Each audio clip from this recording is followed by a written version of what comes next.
So good morning. I'm so excited to be here for the final Ignite. Today, we're going to cover planning your future. And so a lot of what that entails is the progress that you've made throughout this with your success systems and the progress you're going to make going forward with all of the different tools that you have learned from here on out. So today, being the final day of Ignite, you've learned so much, and I'm sure you instinctively know that there is so much more to experience and learn along the way, and that's normal. Ignite has given you the foundation for building a big business, and you're going to embark on that journey after today. So today we're going to close out the transaction segment by looking back and by looking forward, and we're going to discuss a bit about finances and having a smart money business. So we're going to follow up with our previous session from getting to the close by getting paid. So that's the exciting part. You do all the work, you get to where you do, and now you want to get paid. So by the end of today, not only will you have completed Ignite, but you're going to understand the importance of running a smart money business to achieve a successful business. And you're going to review the success systems to understand wins and opportunities. And you're also going to be able to identify different learning paths available to design your future plan at Keller Williams. There's a lot of different ways to advance at Keller Williams. So we are going to get started.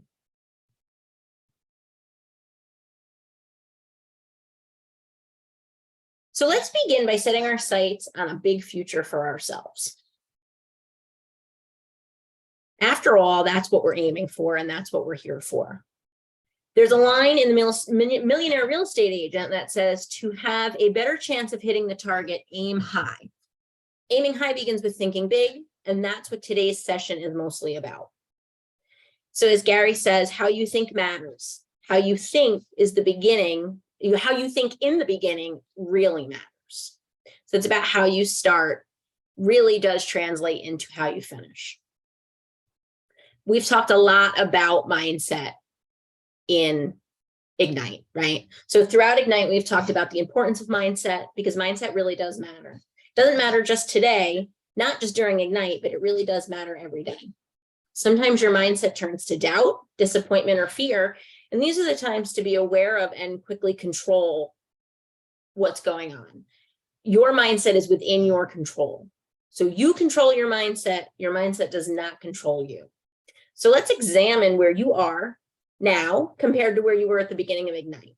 So I would love to see if somebody could share with us, where is your mindset now as opposed to where it may have been at the beginning of Ignite? Is anybody in a position where they can share? Yes, I don't mind. I can share with you. Thank you, Lucas. Yes. Before Ignite, the truth is I was very skeptical and I was feeling the workload is too much, a lot of information coming right, left, and center, and I was almost going to give up. But with support from Mirelda and Ignite, all the courses, at least the ones I was able to actively participate in, I see that it is a part and it cannot be done all in one day. So I see that if you really go through the modules from the lead generation to negotiation, showing, and all of that, it has to be a steady step, and eventually you will get there. So my mindset has changed.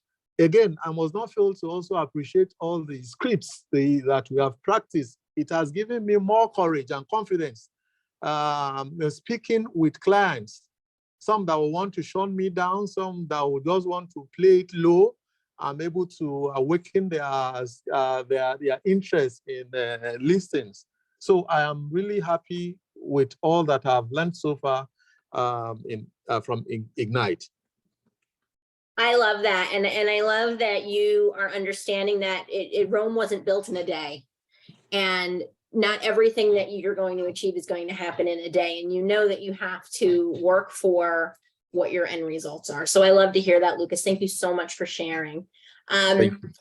Wendy in the chat just said, she definitely has more confidence with the knowledge that she's learned from Ignite. And I think that's a big part of Ignite, is just giving you the confidence to get the basics so you can take those basics and really make them into more going forward.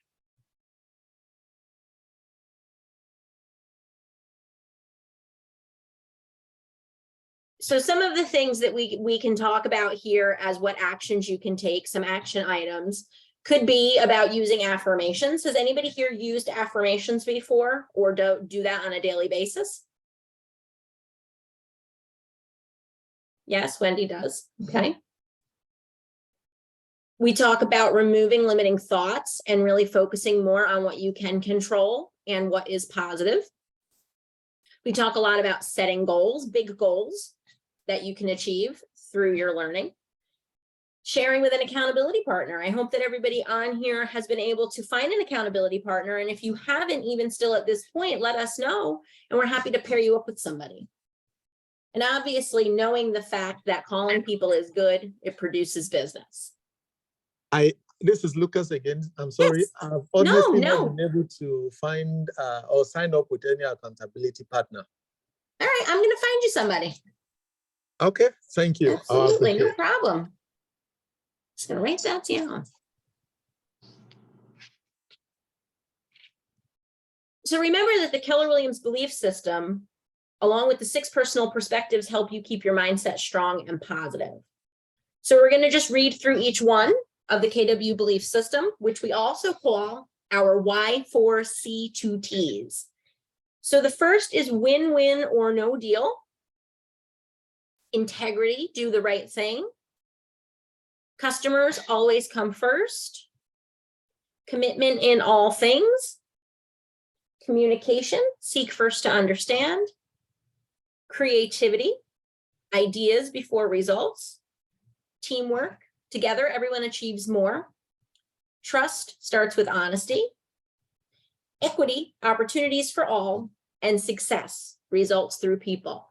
So I would love to ask anybody that wants to share which one of these belief system items resonates most with you and why.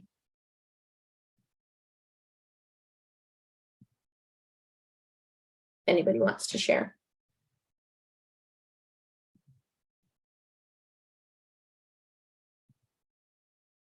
No? We'll move on. So you've checked your mindset. So now let's check back to your original value proposition, which we talked about on the first day that we were here together in Ignite. Eugenio, win-win. Thank you. So you've spent nearly 4 weeks in your daily success systems, time communicating with your clients, and now we're going to re-examine the value proposition that you built in week 1. We're going to take a minute to review and think about it. So does anybody want to share what their value proposition was in week 1? And does your value proposition reflect who you are? And how has that changed, if at all, from what you've learned in Ignite?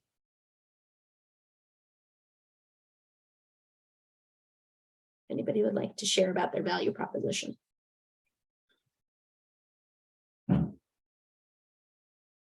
No? Well, I hope that you all did create a value proposition back in week 1 when we talked about it, and really understand that you have to be confident sharing that value proposition with your clients.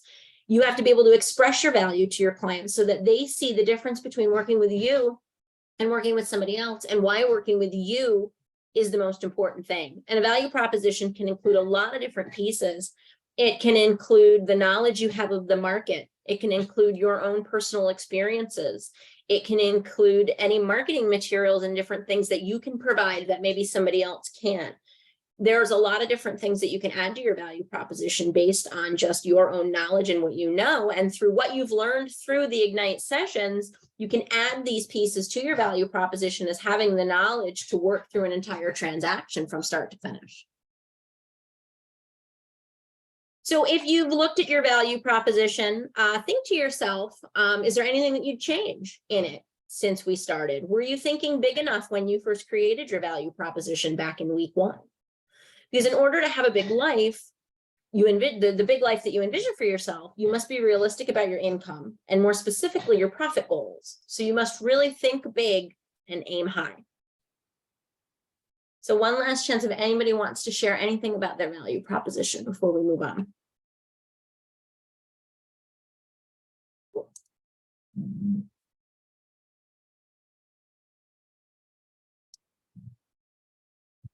So we introduced the concept of the big why in day one. And we know that it takes time for each of us to think about and to determine a concrete big why for ourselves. So Gary Keller quote here, it says, one thing all high achievers have in common is they're working for a big why. The big why is about having a purpose, a mission, or a need that in turn gives you focus. So moving forward after Ignite, it's really essential to have a clear picture of your big why, since it's really what's going to keep you motivated and on track to meet your goals. So as the quote states, it's your purpose, mission, or need that gives you focus. So again, I'll ask, has anybody given more thought to the concept of what a big why is and what your big why is, the reason why you are doing what you're doing? If anybody wants to share any thoughts on that.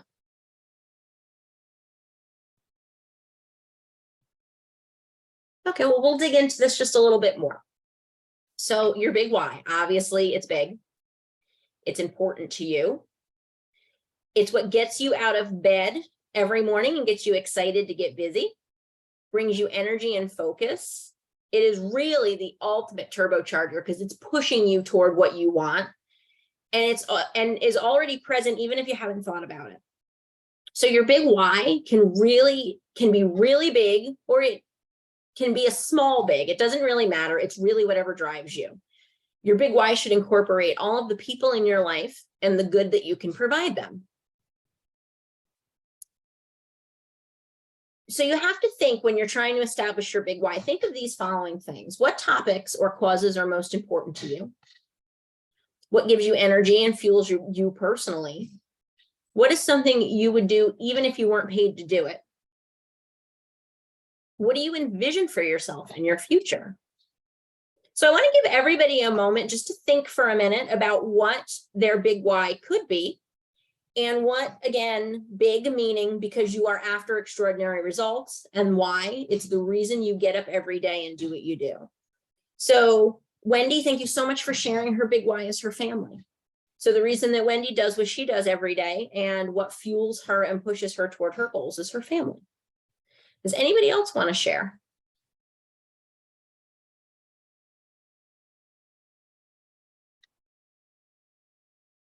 No? Okay. So obviously, as we talked about, your big why powers a big life. So in order to have a big life, we all must have a big why. Our big why powers our big life. A great aspect of a big why is that it helps you to say yes to what's important and no to the things that aren't part of your big why. So again, Wendy shared her big why. Does anybody else want to share their big why before we move on? No. Well, hopefully it's not because you don't have one. Hopefully it's just because you don't want to share it in the group setting. And if you want to talk more about this, we can always offline talk more about how to establish your big why and what that means to you.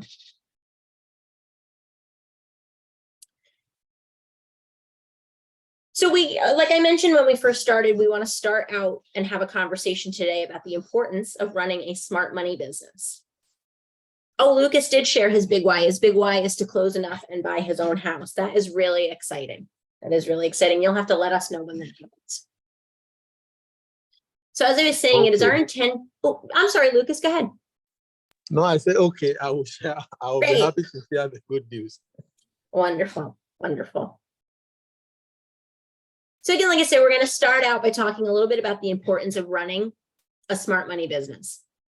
It is our intention that each one of us, each one of you achieves the goals you set out to with an idea of being highly successful in this business. And with a lot of you, with Lucas and Eugenio both, it's monetary, it's to pay off a house, it's to buy a house, and that's great. You have to understand how to run a smart money business in order to do those things. So who absolutely loves accounting and keeping business books in order? And who loves saving money and who loves paying taxes? Anybody want to raise their hand? Who loves all those things? Obviously, nobody does. Few agents really enjoy the bookkeeping part. There are some that do, but most agents don't. And of course, nobody loves paying taxes and having to save money to pay taxes. You get into this business because of your other skills. You enjoy working with people and you have great sales skills. That's why you're here. What many lack are the money management skills. So let's begin with some financial knowledge. And don't worry, you don't need to be an accountant or a tax advisor. You just need to know when to consult with the experts. So if you don't already have an accountant or a tax advisor in your vendor list of people that you work with, you definitely want to do that so that you always have the best ideas and information. So the 6 core competencies of a business, remember these are your 6 big jobs. We've learned a lot about 1 through 5, but we haven't talked about number 6, which is managing money. So we have talked about lead generating, capturing and converting appointments. We have talked about presenting to buyers and sellers and getting the agreement, showing buyers and market sellers, writing and negotiating contracts, coordinating closings, but we haven't talked a lot about managing money. So you're going to get paid for all the diligent work that you do for your buyers and your sellers as you transact business. And that's what you're here for, after all, is to make money and to utilize this to live the big life that you want to live and to get paid and develop a business for yourself. So you have to really understand the value of the money that you're bringing in and where it goes. So where does your commission go? It's important to remember that getting paid in the real estate industry is very different from the salary that you may have gotten before in another industry. The check you get upon closing a deal is not to be put in your pocket and spent. There are going to be expenses to pay. And of course, as I mentioned, the ever-present taxes that must be saved for and paid every quarter. So does anybody here remember or know typically where commission goes and how it works when you get that check at the closing? At least I know that it depends on how you get the lead. For instance, if you get the lead, if you bought it and you have to pay some commission, maybe for instance, to App City, then part of the commission goes to them. Then the office also gets, I think, 30%, and you get 70% until you are able to close enough deals to enable you enjoy 80%. And after that, when you cap, then you get all the 100% of the commission, if I'm right. No, that is correct. That is correct. So if we start out with the money that comes in when we have a closing, we call that our GCI, or our gross commission income. Typically before that, you had to pay, if you were the listing agent, half goes to the cooperating agent and generally half goes to you, this brokerage. Then about a third is going to go to your market center to cover company dollar, franchise, royalties, and fees, as Lucas mentioned, until you get to the point where you cap your commission. Roughly another third goes back into your business to cover any marketing expenses, operating expenses, your signs, your car, your phone, anything that you need to conduct business and grow your business. And don't forget, you also need to save some money to pay taxes. So then you finally get your share. And that's a lot different than thinking what you're going to get as far as your commission when you first start thinking about your gross commission income when it comes through. So obviously it's a good time to remind you that you need to understand that you have to take into account your expenses, your taxes, and things like that when you decide what you're going to do with your money when it comes in. It's an important habit to start right now is to always put money away for your taxes. And I'll mention that over and over again. There are so many stories of highly successful agents who didn't have this habit and ended up with huge tax bills and penalties to pay at the end of the year. So you certainly don't want that to be your case. There are also some courses that Keller Williams does teach. There's a course called Profitability and Agent Financials and Profit First. Those are some classes that you may see come through Keller Williams University. And I think when those come about, it's a great idea to take them because it's going to help you really understand the value of your money. So we're going to look at an example. There are 2 different scenarios of a transaction closed by our solo agent, our example, Jessica Campbell, where her share of the commission is $9,000. So is the $9,000 commission Jessica receives, is that profit or is that income revenue? See if anybody knows. The $9,000 GCI, is that Jessica's profit or is that her income and revenue?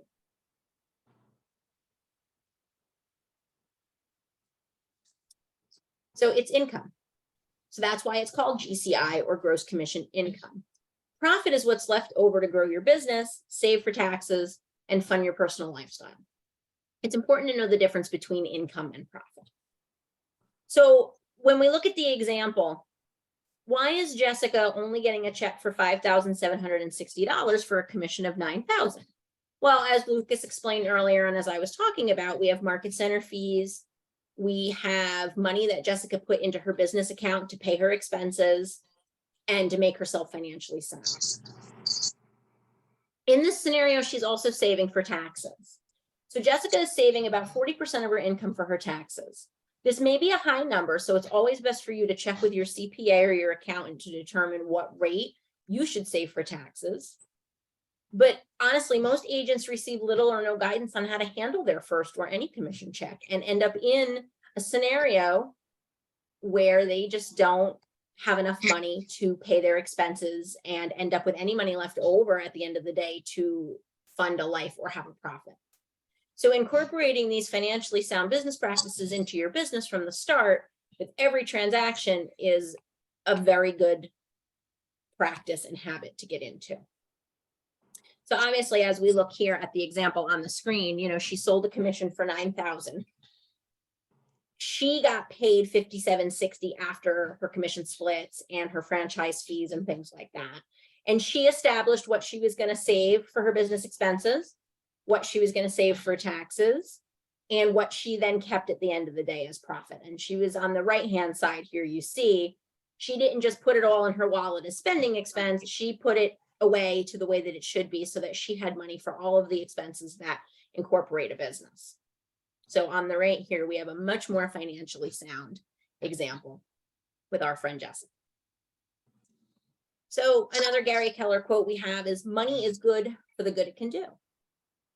So now that we have a clear understanding of the importance of being financially sound, let me ask you, what is the purpose of business? Why are you doing this? I'm doing business to make money. Right, perfect. The simple answer is profit. With profit, you have the money to do good for your family and for the community and to give back in ways that you want to.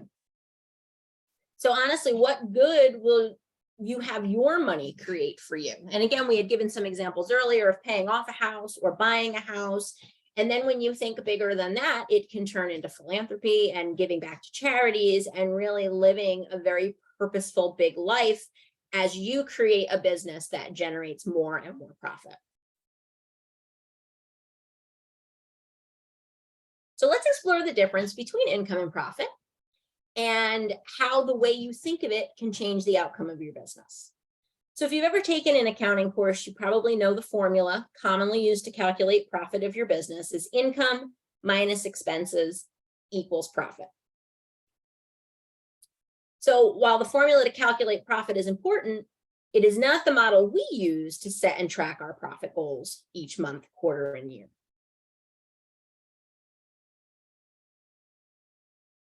So for you, you have to ask yourself these questions. How much money do I intend to have in my bank account at the end of the year? That's your profit. So you ask yourself that. Income, how many homes do I need to sell to achieve my profit goal? And for expenses, how can I minimize my expenses to maximize my net income? So thinking of this in this way keeps us focused on profit rather than income. So did anybody in this group take any of the business planning sessions that we have had recently in the Market Center in order to understand what income you need to bring in to achieve your profit goal? Has anybody taken the business planning classes that we've had? Well, if you haven't, I certainly recommend that you sit down with your coach or with your team leader and figure out what your goals are, or with a partner, so that you can establish how many homes you need to sell to achieve your profit goal. Because if you don't know the answer to that question, you're not going to know what your activities need to be in order to make the money you need to have the money that you want to have in your bank account at the end of the year. So real estate income comes from several different places. It comes from listing income. It comes from sales income. So that's working with sellers and buyers. It can come from referral income, which is agents who pay you a portion of their commission due to the referrals that you give them.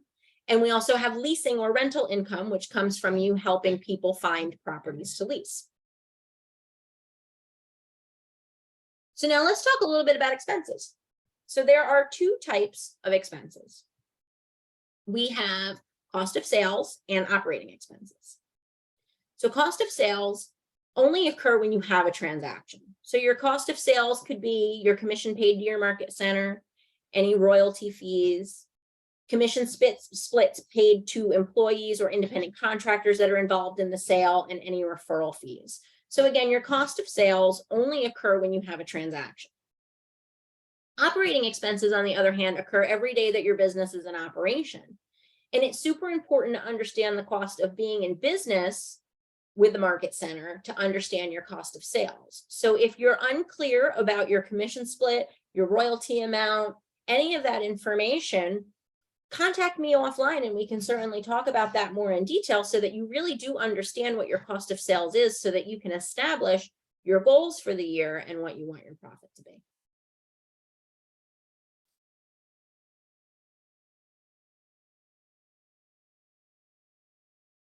So now we talk a little bit about operating expenses. Operating expenses are the cost related to running your business, whether you have sales or not.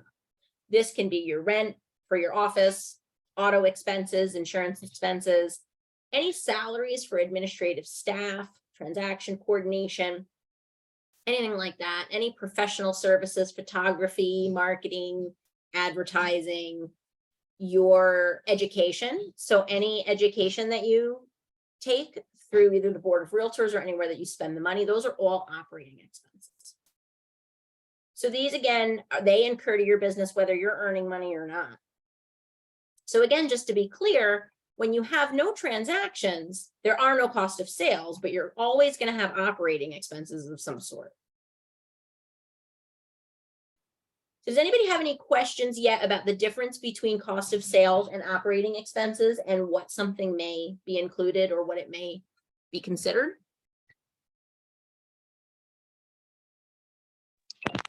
Yes, I was just going to ask you, because I see you say the check that goes to the agent, that's not the income, that's a portion of the income that goes to the agent. You should set aside a portion of it for tax in a separate account. Then they pays the other portion in his personal account. Does it mean we're expected to actually open a separate business account from a personal account, or just to have it as a mind frame? I think it's a best practice to have a separate account and to not just use it in your mind, because I think it's easy to dip into that money if you're just trying to keep track of it in your head. So if you have a completely separate account for your business expenses, for your taxes, for things like that, it's a lot easier to protect your profit and to protect that amount, to me, than it is to have it all lumped into one. So a lot of agents do have separate accounts for all of their business expenses, and then a personal account to keep everything neater. It also helps you when it is tax time, because if all of your expenses are coming out of one account, it's easier for you to keep track of when you go to do your taxes, because you know that everything that was spent out of that account is business and not personal. So it is a great best practice to create a separate account. Okay, all right, understood, thank you. You're welcome. So in your guide, you're going to see this checklist of best practices to have a smart money business.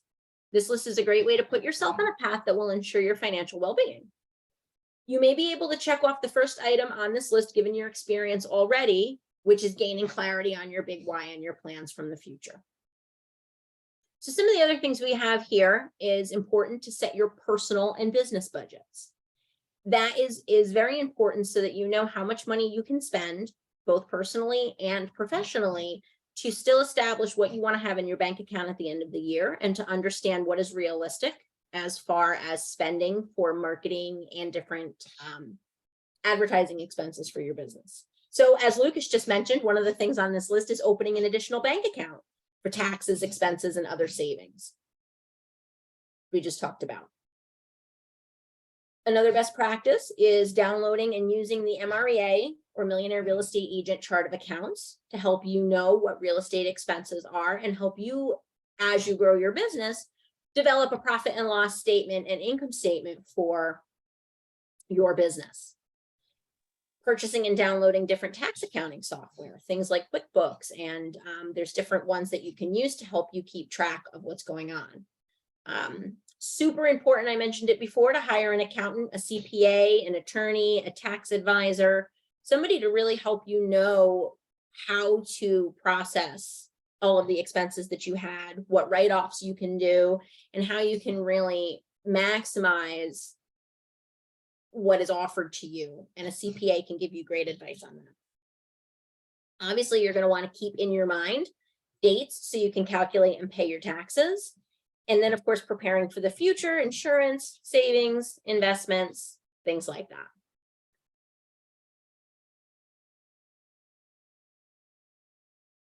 It's a bit, what better way to lead generate and to find valuable resources for your financial practice team than calling your sphere, your trusted friends and family, and asking them who to recommend. So if you don't have a CPA, the greatest idea is to ask around and find out from your friends and family who they use, and other real estate agents especially, who they use, because obviously you want to know who the best person is. And it's a great opportunity for you to remind whoever you're talking to that you're in real estate and ask for a referral from them when they're giving you a referral for who they're going to do business with as a CPA.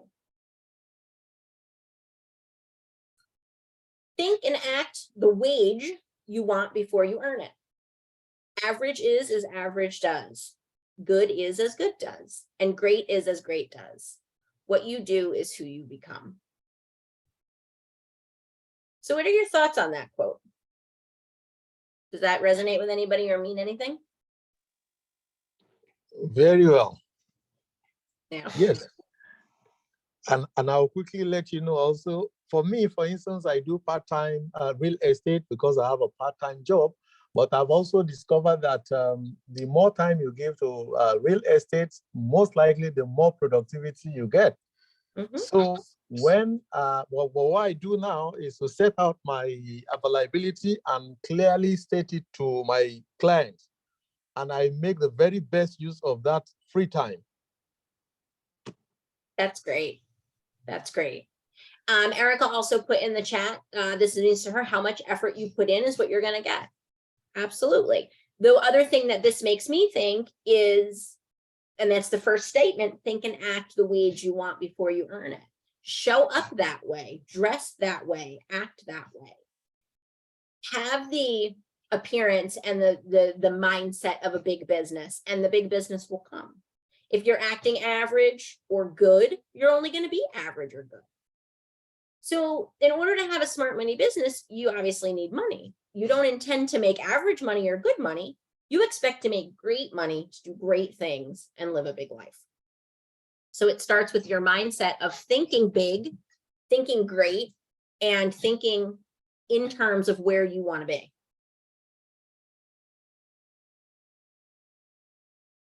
So let's revisit the income goal you set for yourself in session 1. Again, I hope that way back in session 1 that you set an income goal for yourself. Refer back to your guide if you have it written down. Are you thinking and acting the wage you intend even before you've earned it? Are there changes that you would make now after working through all of these systems in Ignite and learning so much more about the real estate business? Was the goal that you set before you went through Ignite realistic? And do you think you could have thought a little bit bigger now that you know the fundamentals of real estate?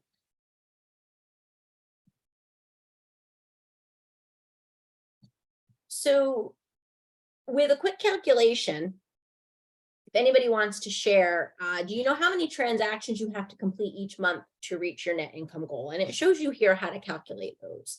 And again, if you haven't had an opportunity to do this, I definitely recommend going back and looking through to revisit your profit and net income goal so that you can figure out your annual transaction goal. And we can break that down into activities to help you know what to do every day.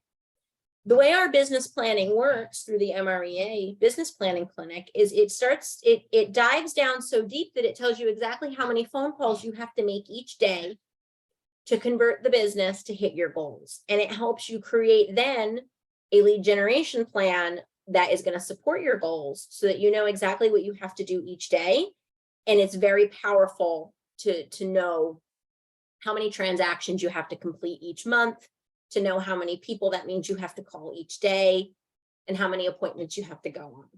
So again, I do urge you, if you haven't attended the business planning clinic and you want to go through the exercises, to reach out either to your productivity coach or to somebody on your leadership team so we can go over that information with you and help you reach those goals.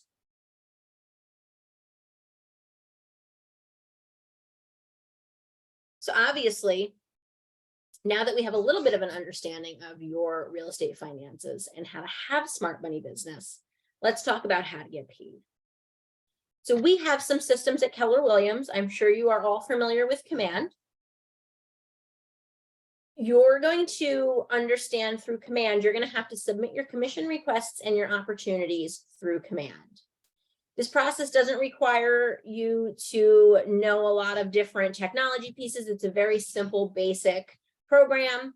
And if you haven't learned how to do this through Command, you definitely want to reach out to Eileen Angel, our Market Center Tech Trainer, or to me, or to your productivity coach so that we can help you. So once you have either a listing that's active or a buyer that's gone under contract, you're going to need to go into Command and create an opportunity so that you can submit all of your documents and create an offer that you submit to the Market Center so we know how much you're getting paid. This is where you'll let us know if there's any other agents on the transaction. Do you owe any referral fees? Or is there anything else that we need to know so that we pay you properly and you get paid quickly and on time? So if you haven't become familiar with the opportunity section of Command, I recommend again that you either reach out to Eileen or you reach out to me or you reach out to your productivity coach so that we can do a little session with you and help you understand how to submit a commission request, how to upload your documents. And if you don't want to do it yourself, we have trained transaction coordinators that you can utilize through a program that I work with that can do all this for you. So if you want to do it yourself, we can certainly teach you, or if you want somebody to do it for you, you can reach out to me and we can get all of this administrative work off your plate. So what are your ahas about running a smart money business? And what questions might you have from what we've been talking about?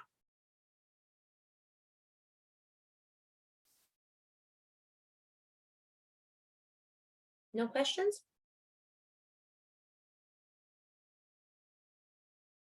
Okay. Sorry, my question. No, please. Go ahead, Lucas.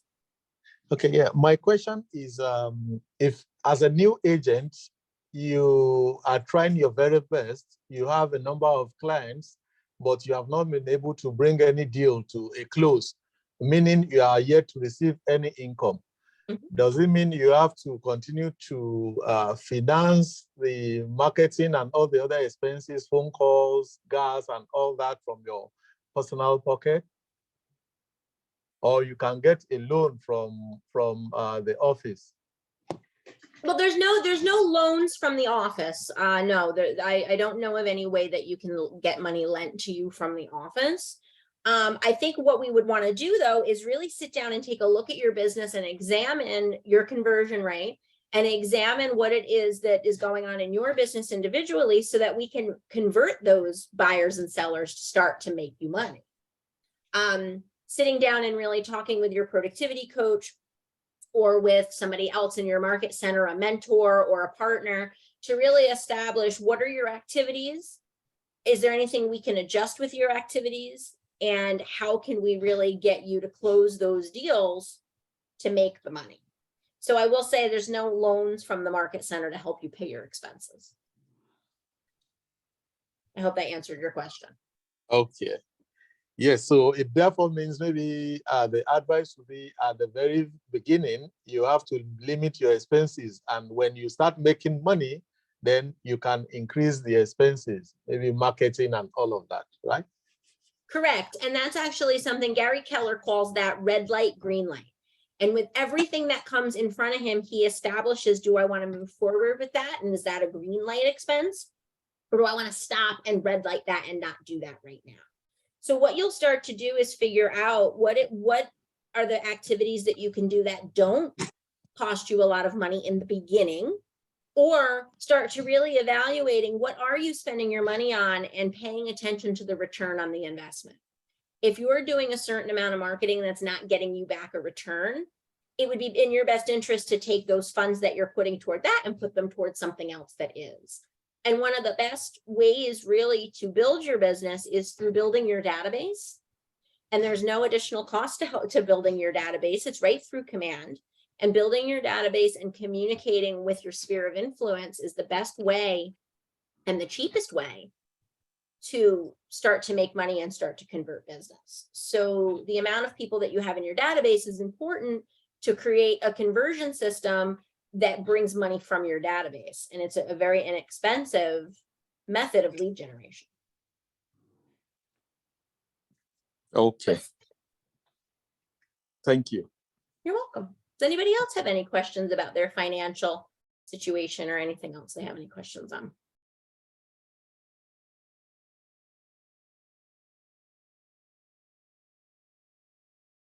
So we'll move on to success system for life. So we've spent a lot of hours on your success system, and I would love to take some time to discuss your wins and opportunities. So do you believe it's important to continue the success system even after Ignite? All of the tools that you've learned here, should you continue to use them as you go forward in your business? I think you should. So this is a system we've talked about quite a bit through Ignite. So it is about 10 conversations. Yes, Wendy, absolutely. 10 contacts added, 10 handwritten notes, the 10-5-1 social media engagement, which leads to appointments, agreements, and closings. So learning new processes is a process. And this daily success system is a new process for you. And you've learned new ways of doing business, and undoubtedly you've had some wins, things that went well, and opportunities, which are areas of improvement.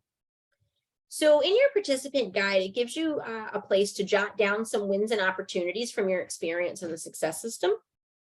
This is for you alone to be honest with yourself, to get the most out of the exercise. So you might really uncover from here some ideas that will help you in the future.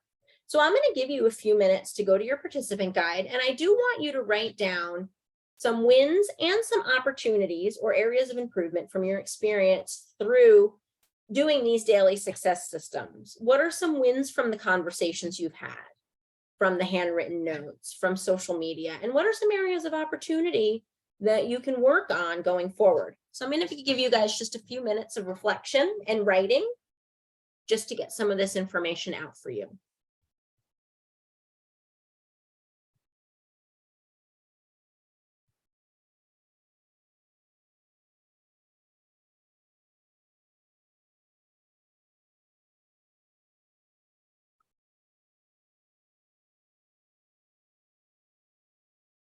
And if anybody wants to share any of their wins or areas of opportunity, I'm happy to have you share that with the group.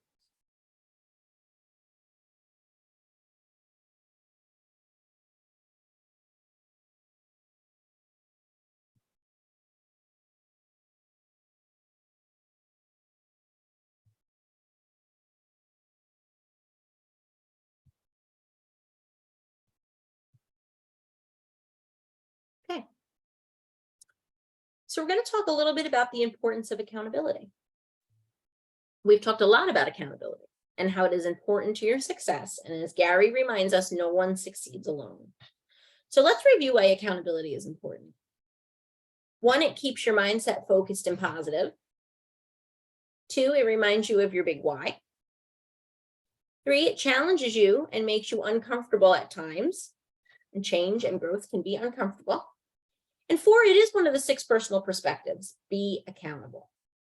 So what forms of accountability do we have, and how can we get involved in having an accountability partner? Well, obviously the first one is having an accountability partner, as we talked about earlier. Your productivity coach in your market center can certainly be someone who can hold you accountable and be an accountability partner with you. A mentor, someone who can understand what you're working on and be a little tough with you and help you stay the course and stick to your goals. Or another type of coach that Keller Williams offers. And when you're picking an accountability partner, and it doesn't have to be just for your business, we can have accountability partners in our life for all the different aspects of our life. We can have accountability partners for our health. Anybody ever have someone in a gym that helps them, some sort of a coach or mentor at their gym that helps them stay on track? A spiritual advisor that helps you with accountability? Someone financially, as we mentioned, a CPA or an accountant or somebody there that's your accountability partner for a financial side. So you can have different accountability partners for all the different things of your life. And you want to pick someone that's not going to let you off the hook. You want to pick somebody that's going to really hold you to your goals and helping them understand your big why and what you're in this business for is a great way for them to be able to help you stay focused on your goals. You don't want somebody that's going to just let you slide or somebody that's going to just let you not hit the things that you want to hit. You want to make sure that your accountability partner is somebody that's going to hold you firm to what you say you're going to do. So when choosing an accountability partner for the future, as I said, choose a partner who is comfortable with discomfort. Accountability isn't always comfortable, and your partner really does need to be willing to make you uncomfortable at times and sit in your discomfort. So you want to choose a partner that's going to help you stay accountable. For example, I've seen people that you write a check to a charity if you don't comply with your goals. You may think you can't afford a coach, but however, paying for coaching has proven to be highly successful for agents. And lucky for a lot of you who are brand new to Keller Williams, you have a productivity coach that's here for you within your first year of business to really help you understand what your goals are and help you get to achieve your goals. So there's also some tools that we can work through that can help you be accountable. And a big one that you'll hear at Keller Williams is what we call a 411. That's about scheduling your priorities by yearly goals, monthly goals, and weekly goals. So you look at your 411 daily before you do anything else. And if what you're looking to do is not part of the 20% activities that are going to make you money, then you don't do anything else before you accomplish these big money tasks. Time blocking is extremely important in order to hit your goals and in order to do the activities that are the most important to help you.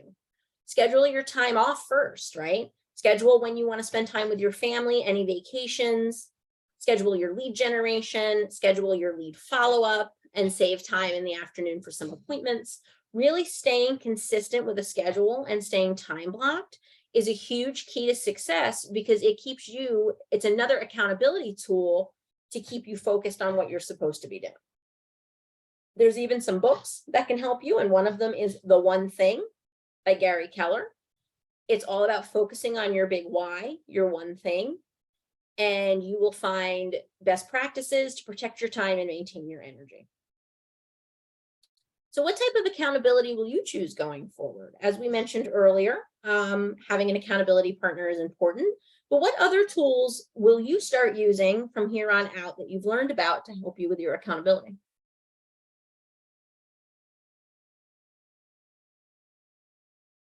Is anybody using any of these tools already in their coaching? No?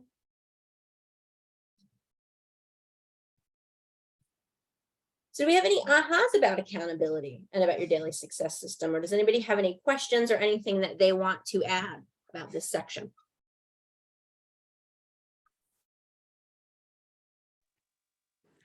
Okay, I just want to quickly confirm if you are going to allow Wendy and I to become accountability partners. Oh my gosh, of course. If you both want to be accountability partners, I think that is fantastic. Absolutely. Very allowed. Very, very recommended. Okay, thank you. Absolutely. Great. I'm so happy to hear that. And again, if somebody else on this call is looking for an accountability partner, we can certainly work to get you somebody. And I would love to hear from either you or Wendy in the chat. What is that going to look like for you? Are you going to have daily calls? Are you going to have weekly script practices? There's so many different things you can do to hold each other accountable. And I'm excited to hear what your plan ends up being to set that up.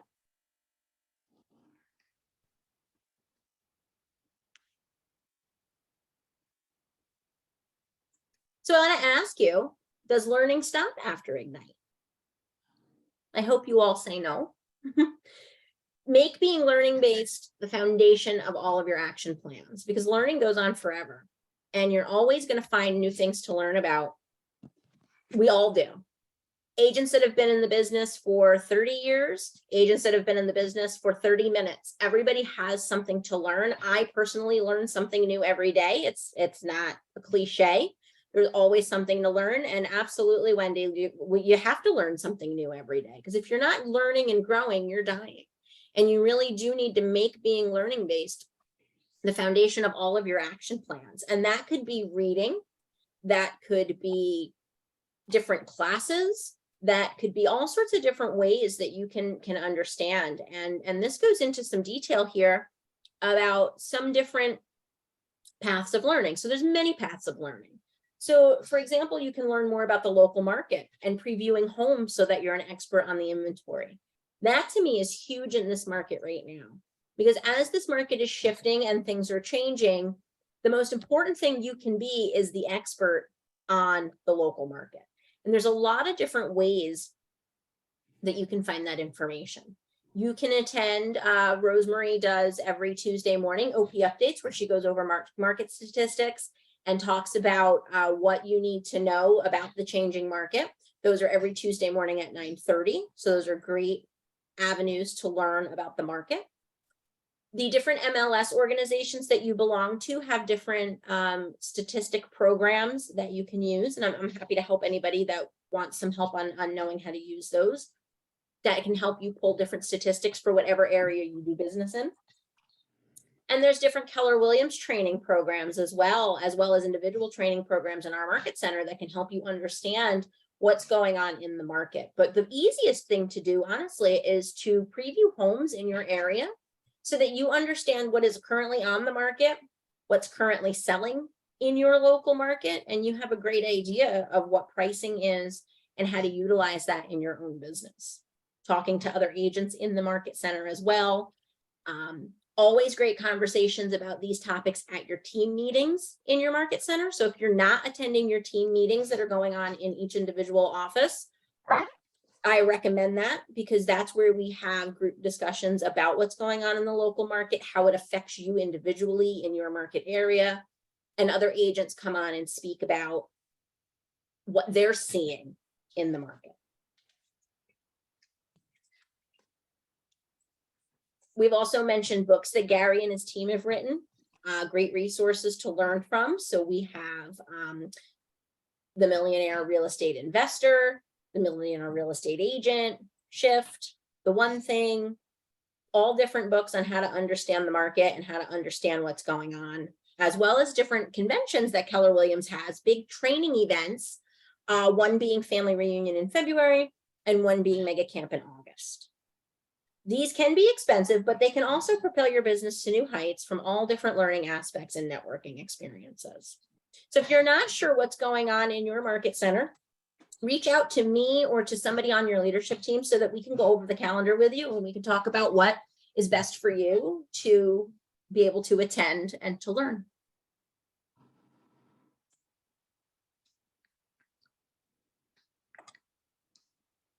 So there's tons of different programs and classes, as I mentioned, things you may want to consider taking in the future. Some are on demand and some have a fee and are not local. We are all moving more toward or away from the digital experience and trying to be more in person. So there may be some classes where you do have to travel, but there'll also be ones that are more on demand and Zoom friendly for you. Again, talk to any of us on the leadership team about what is being offered, but some classes that you're going to want to keep an eye out for. And some of these we have coming up soon about mindset and accountability.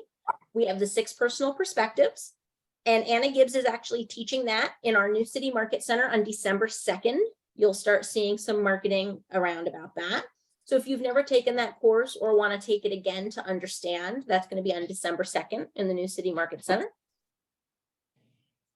We have Bold, which is a Keller Williams course all about mindset and accountability. And that is going to be coming to our region in April. So again, keep your eyes out for how to sign up for Bold, what it's all about, and definitely put that on your calendar to be part of that coming up in April. There's courses like Quantum Leap. There are tons of courses on learning command, understanding how to utilize command for your business. There's financial classes, profitability classes, business planning clinics like we just had, classes on hiring. So if you're at a stage in your career where you need to start bringing in executive assistants or different agents onto your team and starting to create a team, there's a course called Career Visioning, which will teach you all of the ins and outs of hiring, training, and retaining the people that you bring onto your team. And of course, there's tons of videos and resources on sales skills. So KW Connect is a huge resource that we have. If you're not familiar with it, it's kwconnect.com.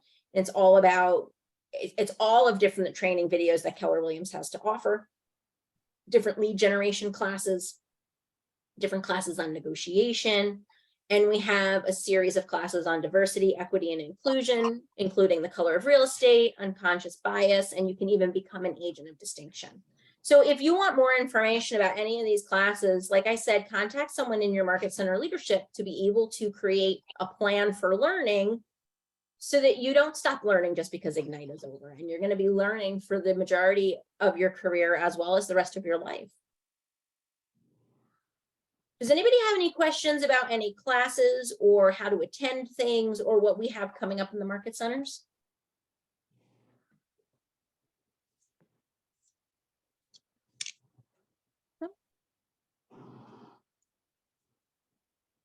So I do want you to take some time to plan out your learning path for the next 12 months. Create a growth plan for yourself that can help you know what classes you want to take and what you want your learning to be. And if you have a certain topic that you want to know if there is a class on it, reach out to one of us and let us know. And we can help you find the best resource and way to learn what it is that you want to learn to help you grow your business. Does anybody have any thoughts or questions about any of that?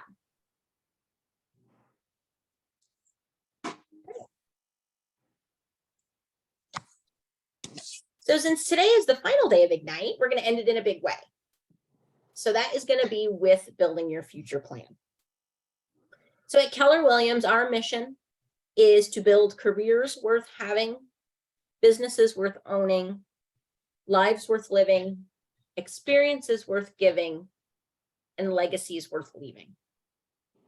And Ignite has set you on a path to build your career worth having and your business worth owning, but your path doesn't end there. You have other destinations on your journey to have the life worth living, experiences worth giving, and legacies worth leaving. So after these 20 sessions that you have went through, and congratulate yourselves on getting through the Ignite sessions, after our time together, do you have a picture of what your life experiences and legacies might consist of? Has anybody thought about what experiences they want to be a part of in their life and what legacies they want to leave?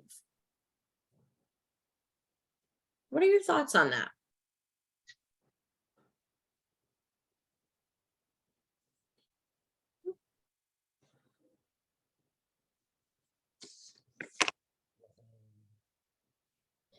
So another quote from Gary, and this one is from the book Shift. It's get real about your situation and get right about what you're doing. Bring a greater sense of clarity, priority, and focus to your work.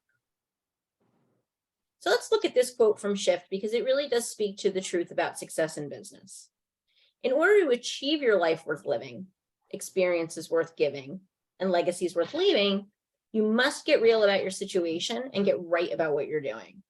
Bring a greater sense of clarity, priority, and focus to your work. So let's work on that now. Let's work on designing your future. So let's take a few minutes to pull together your future plan for the next 12 months onto a page of your participant guide.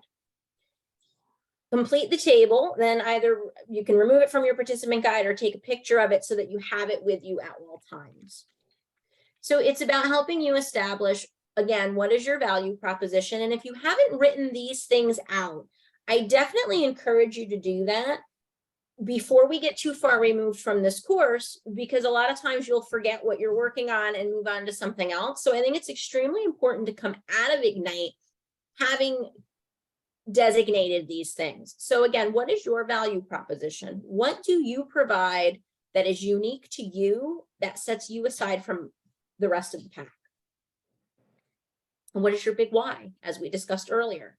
What is it that motivates and drives you to do what you do every day? What is your profit goal? And again, understanding the difference between income and profit. What is the amount of money you want to have in your bank account at the end of the year? And as we go through business planning, as we go through setting goals, what are the number of transactions that is our goal to hit our profit goal? Having a smart database, I touched on that a little bit earlier. Your database is really a great resource for you to lead generate from. Everybody you know, everybody you come in contact with, your Mets, and even people you don't know, create a database or a data bank of these people. And there's a lot of tools that Command offers via smart plans and campaigns and different design elements that can help you market to these people and help you keep your name out there and help keep you on top of mind of the agents. And it can go back to what we talked about before about being the local expert. Take that information that you learn about the market and share it with the people in your database to keep them in the know that you are the person to go to when they have any questions or thoughts about real estate. The database really is one of the most important pieces of the puzzle in order to build a big business. We talked a lot today about smart money business, about accountability, and about learning. So these are all the tools to use to design your future. So how are you feeling about your future in real estate right now? Does anybody want to share how they feel about leaving Ignite and moving forward in their career?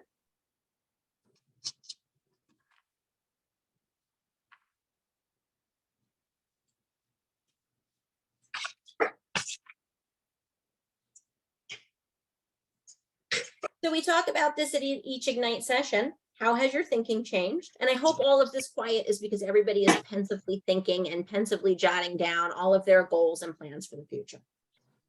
Now, how has your thinking changed and what ideas or mindsets are new for you?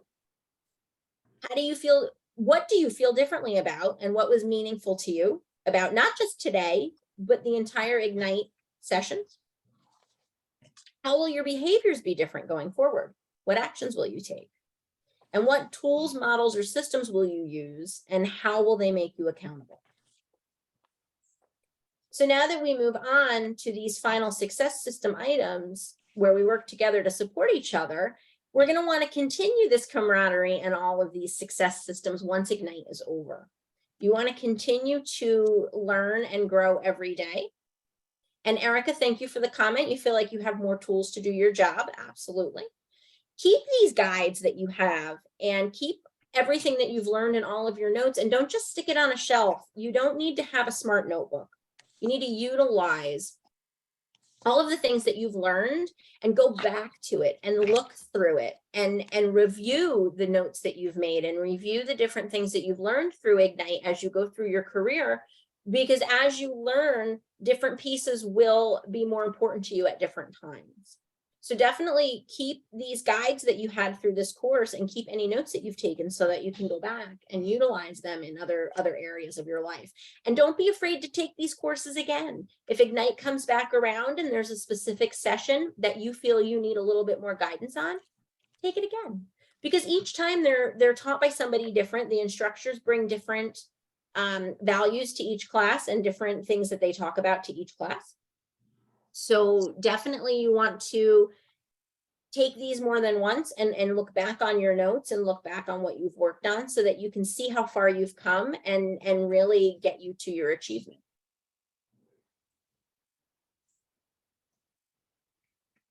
So again, just a quick recap of the daily success system.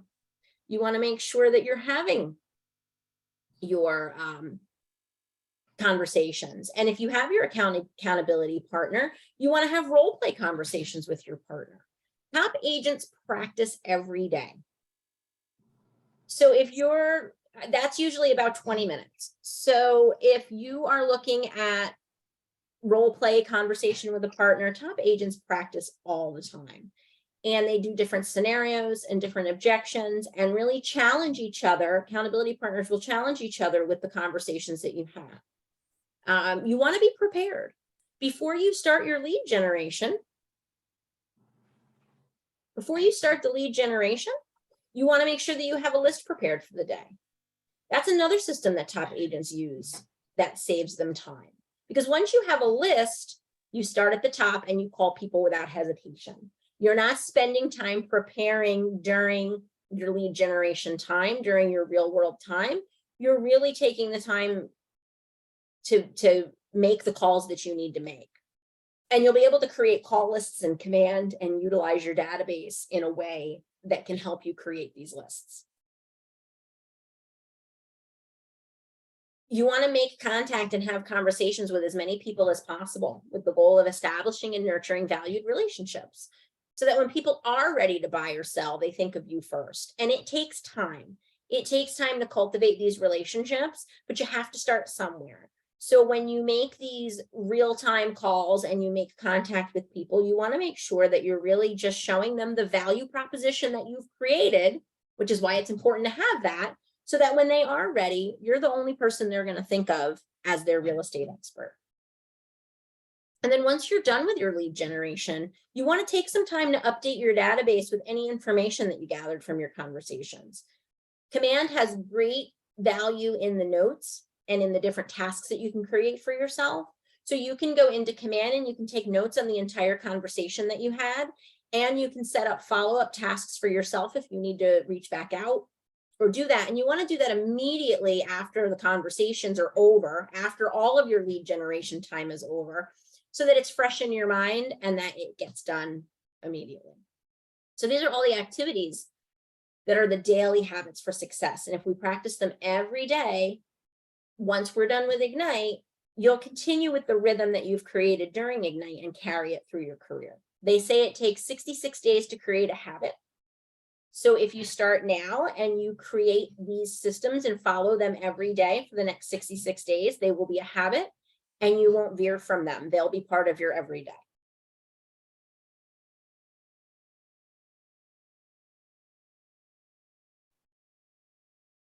So have you been following along with this throughout Ignite? Has anybody been making their conversations, and does anybody have designated lead generation time every day that they're putting in? I hope the answer is yes. Because the first job of a real estate agent is lead generation, because the activity of generating leads is the foundation for your business.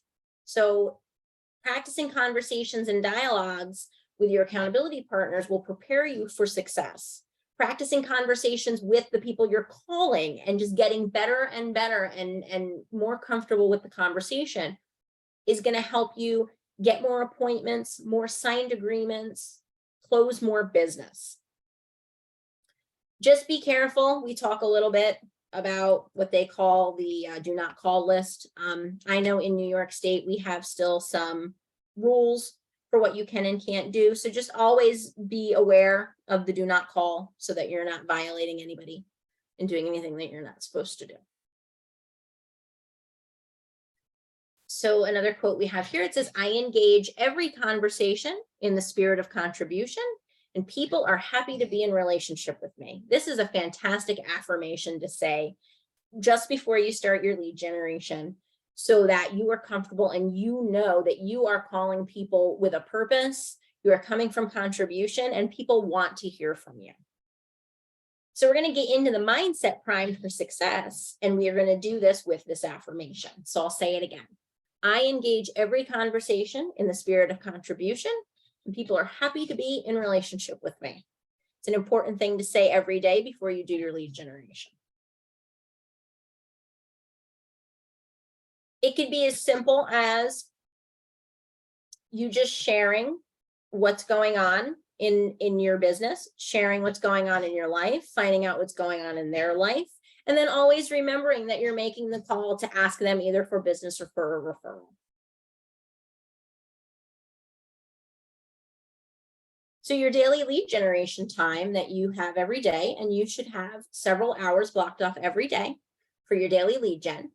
You're going to prepare, which is what we said, making a call list. You're going to determine who you're going to connect with. You're going to do that before you begin. You're going to either write the names on a call sheet or generate a list from command. You're going to take action when you connect with people through conversation, because this is your most valuable activity. Building relationships with people in your database, taking up the majority of your lead generation time. And then you're going to maintain.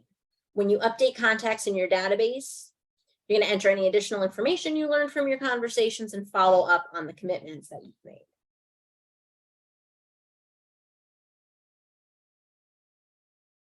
So does anybody have, since we're at the end of Ignite, does anybody have any ahas or any thoughts about any of what we've covered in Ignite? Anything that you've learned that has made an impact on you or what you've done in your business so far?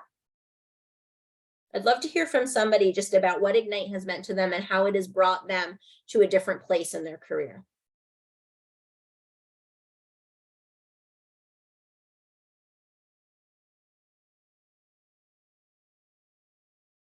Anybody? I want to hear from one person before I let you go. Whether you can put it in the chat or you can share. One big grand aha from all of Ignite.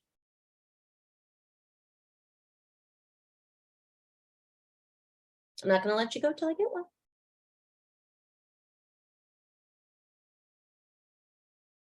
Nobody learned anything?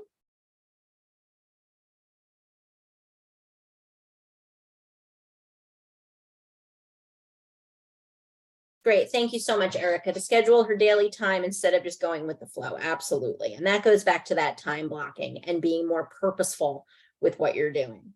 Thank you very much. Does anybody have any last thoughts?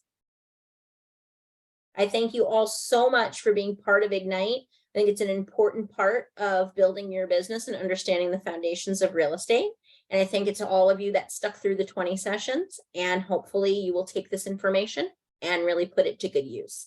If anybody ever is in need of anything, you can always reach out to me, and I'm happy to help you out in any way or point you in the right direction as to anybody that can help you. Thank you, Erin. Thank you, everyone. I'm so happy you all were here, and have a great day and have a fantastic Thanksgiving to those of you I don't talk to in the meantime.